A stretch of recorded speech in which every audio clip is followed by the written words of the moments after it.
जिस मास में भगवान शिव स्वयं अपने भक्तों के समीप रहते हैं, जिस मास में जल की एक बूंद भी अमृत के समान फल देती है, उस पवित्र सावन मास के रहस्यों को यदि आपने नहीं जाना तो जैसे जीवन में शिव की कृपा से आप वंचित रह गए हैं। हर हर महादेव। आप सभी शिव भक्तों का स्वागत है हिंदू विद्या चैनल पर। आज हम जानने वाले हैं सावन महात्म्य के तीसरे अध्याय को, जिसमें केवल कथा नहीं बल्कि वह दिव्य ज्ञान समाहित है जो जीवन को शिवमय बना सकता है। यह अध्याय हमें बताता है कि कैसे सावन मास के प्रत्येक दिन, प्रत्येक क्रिया और प्रत्येक भक्ति में छुपा है अपार पुण्य और क्यों इसे देवताओं की भी आराधना का काल माना गया है। इस अध्याय में वर्णित है सावन के तीसरे चरण में साधक को किन बातों का ध्यान रखना चाहिए, किस प्रकार भगवान शिव का पूजन करना चाहिए और कौन से ऐसे शुभ कार्य हैं जो इस मास में करने से जीवन में सौभाग्य, स्वस्थ और शांति प्राप्त होती है। इस अध्याय में श्रावण मास में की जाने वाली भगवान शिव की लक्ष्य पूजा का वर्णन आपको सुनने के लिए मिलेगा। तो चलिए इस तीसरे अध्याय की शुरुआत करते हैं। सनंद कुमार बोले, हे भगवान, आपने श्रावण मास का संक्षिप्त वर्णन किया है। हे स्वामी, इससे हमारी तृप्ति नहीं हो रही है, अतः आप कृपया करके विस्तार से वर्णन करें, जिसे सुनकर हे सुरेश्वर मैं कृत्य हो जाऊंगा। ईश्वर बोले, हे योगेश, जो बुद्धिमान नक्र व्रत के द्वार श्रावण मास को व्यतीत करता है, वह 12 महीनों में नक्र व्रत करने के फल का भागी होता है। नक्र व्रत में दिन की समाप्ति के पूर्व सन्यासियों के लिए एवं रात्रि में गृहस्थों के लिए भोजन का विधान है। उसमें सूर्यास्त के बाद की तीनों घड़ियों को छोड़कर नक भक्तों का भोजन का समय होता है। सूर्य के अस्त होने के पश्चात 3 घड़ी संध्या काल होता है। संध्या वेला में आहार, मैथुन, निद्रा और योग, स्वाध्याय, इन चारों कर्मों का त्याग कर देना चाहिए। गृहस्थ और यतियों के भेद से, उनकी व्यवस्था के विषय से मुझसे सुनिए। सूर्य के मंद पड़ जाने पर जब अपनी छाया अपने शरीर से दुगनी हो जाए, उस समय के भोजन को यति के लिए नक्त भोजन कहा गया है। रात्रि भोजन उनके लिए नक्त भोजन नहीं होता है। तारों के दृष्टिगत होने पर विद्वानों ने गृहस्थों के लिए नक्त कहा है। यति के लिए दिन के 8वें भाग के शेष रहने पर भोजन का विधान है। उसके लिए रात्रि में भोजन का निषेध किया गया है। गृहस्थ को चाहिए कि वह विधि पूर्वक रात्रि में नक्त भोजन करे, और यदि विधवा तथा विधुर व्यक्ति सूर्य के रहते नक्र व्रत करेंगे, विधुर व्यक्ति यदि पुत्रवान हो तब उसे भी रात्रि में ही नक्र व्रत करना चाहिए। अनाश्रमियों को अथवा आश्रमियों को अथवा पत्नी रहित हो अथवा पुत्रवान हो, उन्हें रात्रि में नक्र व्रत करना चाहिए। इस प्रकार बुद्धिमान मनुष्य के अपने अधिकार के अनुसार, यदि आप प्रतिदिन शिव कृपा और धार्मिक ज्ञान पाना चाहते हैं तो चैनल को जरूर सब्सक्राइब करें, क्योंकि हिंदू विद्या लाता है आपके लिए हर एक दिन दिव्य अध्याय। इस मास में नक्र व्रत करने वाला व्यक्ति परम गति प्राप्त करता है। मैं प्रातःकाल स्नान करूंगा, ब्रह्मचार्य व्रत का पालन करूंगा, नक्र व्रत भोजन करूंगा, पृथ्वी पर सोऊंगा और प्राणियों पर दया करूंगा। हे देव, इस व्रत को प्रारंभ करने पर यदि मैं मर जाऊं तो हे जगतपति, आपकी कृपा से मेरा व्रत पूर्ण हो। ऐसा संकल्प करके बुद्धिमान व्यक्ति को श्रावण मास में प्रतिदिन नक्र व्रत करना चाहिए। इस प्रकार नक्र व्रत करने वाला मुझे अत्यंत प्रिय है। ब्राह्मण के द्वारा अथवा स्वयं ही अतिरिक्त महारुद्र अथवा रुद्र मंत्र से महीने भर प्रतिदिन अभिषेक करना चाहिए। हे वत्स, मैं उस व्यक्ति पर प्रसन्न हो जाता हूँ, क्योंकि मैं जलधारा से अत्यंत प्रीति रखने वाला हूँ। अथवा रुद्र मंत्र के द्वारा मेरे लिए अत्यंत प्रीतिकार होम प्रतिदिन करना चाहिए। अपने लिए जो भी भोज्य पदार्थ अथवा शुभ उपभोग की वस्तु अति प्रिय हो, संकल्प करके उन्हें श्रेष्ठ ब्राह्मणों को प्रदान करके स्वयं महीने भर उन पदार्थों का त्याग करना चाहिए। हे मुनि, अब उसके बाद उत्तम लक्ष्य पूजा विधि को सुनिए। लक्ष्मी चाहने वाले अथवा शांति की इच्छा वाले मनुष्य को लक्ष्य विल वृक्षों या लक्ष्य दुर्वादलों से शिव की पूजा करनी चाहिए। आयु की कामना करने वाले को चंपा के लक्ष्य पुष्पों तथा विद्या चाहने वाले व्यक्ति को मल्लिका या चमेली के लक्ष्य पुष्पों से श्रीहरि की पूजा करनी चाहिए।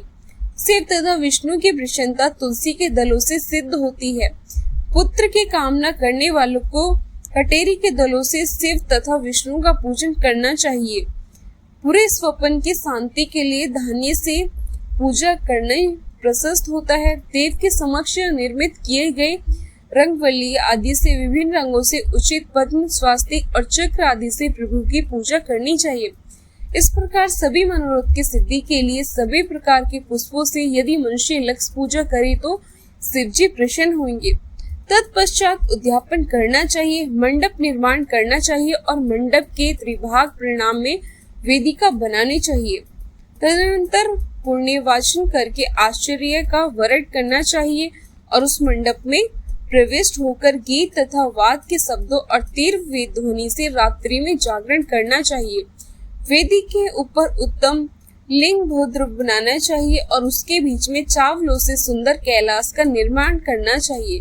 उसके ऊपर तांबे का अत्यंत चमकीला तथा पंच पल्लव युक्त कलश स्थापित करना चाहिए और उसे रोशनी वस्त्र के विशिष्ट कर देना चाहिए। उसके ऊपर पार्वती पति शिव की सुवर्णीय प्रतिमा स्थापित करनी चाहिए।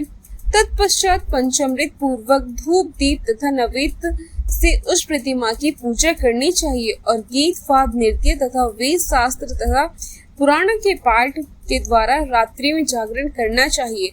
इसके बाद प्रातः काल भली भांति स्नान करके पवित्र हो जाना चाहिए और अपनी शाखा में निर्दिष्ट विधान के अनुसार वैदिक निर्माण करना चाहिए। तत्पश्चात मूल मंत्र से या गायत्री मंत्र से या शिव के सहस्त्र नामों के द्वारा तिल तथा प्रीति मिश्रित खीर से होम कराना चाहिए अथवा जिस मंत्र से पूजा की गई हो उसी से होम करके पूर्ण आहुति डालनी चाहिए। इसके बाद वस्त्र अलंकार तथा भूषणों से भली भांति आचार्य का पूजन करना चाहिए। तत्पश्चात अन्य ब्राह्मणों का पूजन करना चाहिए और उन्हें दक्षिणा देनी चाहिए। जिस जिस वस्तुओं से उमापति शिव की लक्ष्य पूजा की हो उसका दान करना चाहिए। स्वर्ण में मूर्ति बनकर शिव की पूजा करनी चाहिए।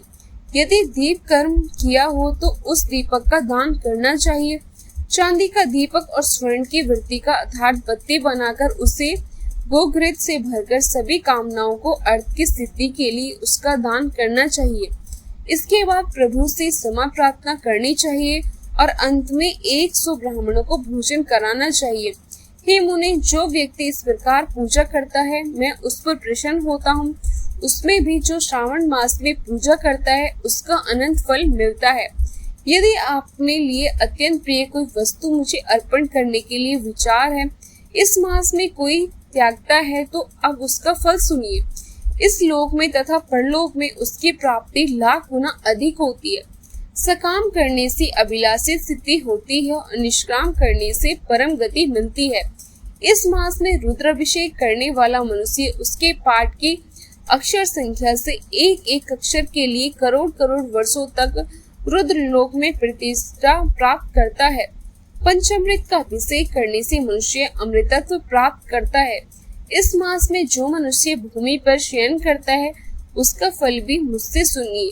हे द्रिश्रेष्ठ, वह मनुष्य 9 प्रकार के रत्नों से जड़ी हुई सुंदर वस्त्र से अच्छेदादित बिछे हुए कोमल गद्दे से सुबोधित 20 तकियों से युक्त परम स्त्रियों से विभूषित रत्न निर्माणित दीपों से मंडित तथा अत्यंत मृदु और गरुणाकार प्रबलान निर्मित अथवा हाथी दांत की बनी हुई अथवा चंदन की बनी हुई उत्तम तथा शुभ सेया प्राप्त करता है। इस मास में ब्रह्मचार्य का पालन करने से वीर्य की दृष्टि पुष्टि होती है। ओज व शरीर की दृढ़ता जो धर्म के विषय में उपकार होता है वे सब उसे प्राप्त होता है। निष्काम ब्रह्मचार्य वृत्ति को साक्षात ब्रह्म पद प्राप्ति होती है और सकाम को स्वर्ग अथवा सुंदर देवांगनों की प्राप्ति होती है। इस मास में दिन रात अथवा केवल दिन में अथवा भोजन के समय मौन व्रत धारण करने वाला भी महान विद्ता कहा जाता है। व्रत के अंत में घंटा और पुस्तक का दान करना चाहिए। मौन व्रत के महात्म्य से मनुष्य सभी शास्त्रों में कुशल तथा वेद वेदांग में पारंगत हो जाता है तथा बुद्धि में बृहस्पति के समान हो जाता है।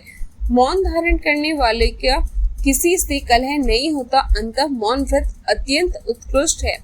इस प्रकार श्री स्कंद पुराण के अंतर्गत ईश्वर सनंत कुमार संवाद में श्रावण मास महात्म्य में नक्र व्रत, लक्ष्य पूजा, भूमि शयन, मौन आदि व्रत कथन नामक तीसरा अध्याय पूर्ण हुआ। इससे स्पष्ट होता है कि सावन मास केवल एक महीने का नाम नहीं बल्कि एक अवसर है आत्मा की शुद्धिकरण का, शिव से जुड़ने का और अपने जीवन को आध्यात्मिक ऊंचाइयों तक पहुंचाने का। यदि आपको ये वीडियो ज्ञानवर्धक और उपयोगी लगा हो तो इसे जरूर लाइक, कमेंट और शेयर करें ताकि शिव की कृपा हर भक्त तक पहुंच सके। शिव वही है जो सृष्टि है, जो तृप्ति है और जो मोक्ष है। सावन मास से उनकी आराधना करना ही सच्ची साधना है। हर हर महादेव, जय भोलेनाथ कमेंट में जरूर लिखें अगर आपको आज का अध्याय पसंद आया हो तो।